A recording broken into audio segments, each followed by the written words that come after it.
আচ্ছা, কেমন হয় যদি প্রাণীরাও সংসার করে? প্রাণীরাও যদি মানুষদের মতো শার্ট প্যান্ট পরে, শাড়ি পরে, থ্রি পিস পরে হাঁটতে পারে, কিংবা প্রাণীদের মধ্যে যদি সাংসারিক ঝামেলা থাকে, সেটা যদি আপনি দেখেন তাহলে আপনার কাছে কেমন লাগবে? বিশ্বাস জীবনে খুবই গুরুত্বপূর্ণ ব্যাপার। এই গল্প অনুযায়ী একটি প্রাণী আরেকটা প্রাণীকে বিশ্বাস করে ঠকে গিয়েছে,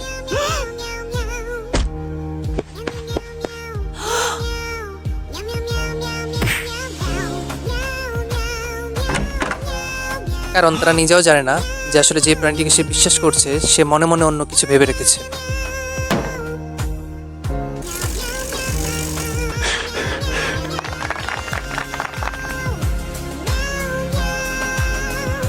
আমাদের মাঝে মধ্যে আমাদের আশেপাশেও এরকম প্রাণী দেখা যায়, যারা কিনা একজন আরেকজনের প্রতি বিশ্বাস রেখে ঠকে যায়।